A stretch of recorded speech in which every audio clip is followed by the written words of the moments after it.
شروع کرتا ہوں اللہ کے نام سے جو بڑے مہربان نہایت رحم والے ہیں۔ یہ قیامت کا انکار کرنے والے لوگ کس چیز کا حال دریافت کرتے ہیں؟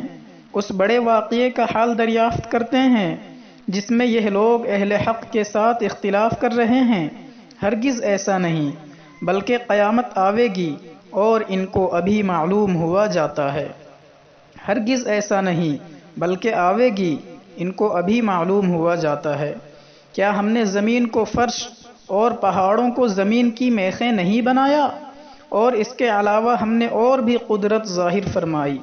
چنانچہ ہم ہی نے تم کو جوڑا جوڑا یعنی مرد و عورت بنایا، اور ہم ہی نے تمہارے سونے کو راحت کی چیز بنایا، اور ہم ہی نے رات کو پردے کی چیز بنایا، اور ہم ہی نے دن کو معاش کا وقت بنایا، اور ہم ہی نے تمہارے اوپر 7 مضبوط آسمان بنائے، اور ہم ہی نے آسمان میں ایک روشن چراغ بنایا، اور ہم ہی نے پانی بھرے بادلوں سے کثرت سے پانی برسایا تاکہ ہم اس پانی کے ذریعے سے غلہ اور سبزی اور گنجان باغ پیدا کریں۔ بے شک فیصلے کا دن ایک معین وقت ہے، یعنی جس دن سور پھونکا جائے گا، پھر تم لوگ گروہ گروہ ہو کر آؤ گے، اور آسمان کھل جائے گا، پھر اس میں دروازے ہی دروازے ہو جائیں گے، اور پہاڑ اپنی جگہ سے ہٹا دیے جائیں گے، سو وہ ریت کی طرح ہو جاویں گے۔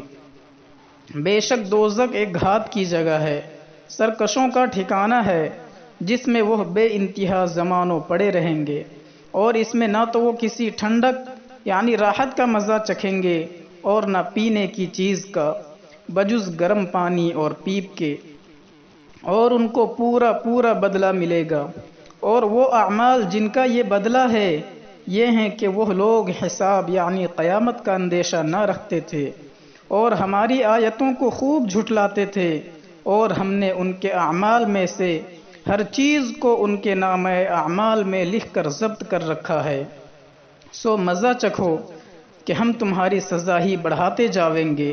خدا سے ڈرنے والوں کے لیے بے شک کامیابی ہے، یعنی کھانے اور سیر کو باغ جن میں طرح طرح کے میوے ہوں گے، اور انگور، اور دل بہلانے کو نوخاستہ ہم عمر عورتیں، اور پینے کو لبالب بھرے ہوئے جام شراب، اور وہاں نہ کوئی بیہودہ بات سنیں گے اور نہ جھوٹ، کیونکہ یہ باتیں وہاں محض معدوم ہیں۔ یہ ان کو ان کی نیکیوں کا بدلہ ملے گا جو کہ کافی انعام ہوگا آپ کے رب کی طرف سے، جو مالک ہے آسمانوں کا اور زمین کا اور ان چیزوں کا جو ان دونوں کے درمیان میں ہیں، اور جو رحمان ہے، اور کسی کو اس کی طرف سے مستقل اختیار نہ ہوگا کہ اس کے سامنے عرض و معروض کر سکے۔ جس روز تمام ذی ارواح اور فرشتے خدا کے روبرو صف بستہ خشوع و خضوع کے ساتھ کھڑے ہوں گے، اس روز کوئی نہ بول سکے گا بجز اس کے جس کو رحمان بولنے کی اجازت دے دے، اور وہ شخص بات بھی ٹھیک کہے۔ یہ دن جس کا اوپر ذکر ہوا یقینی دن ہے، سو جس کا جی چاہے اس کے حالات سن کر اپنے رب کے پاس اپنا ٹھکانہ بنا رکھے۔ ہم نے تم کو ایک نزدیک آنے والے عذاب سے ڈرایا ہے، ہم نے تم کو ایک نزدیک آنے والے عذاب سے ڈرایا ہے جو کہ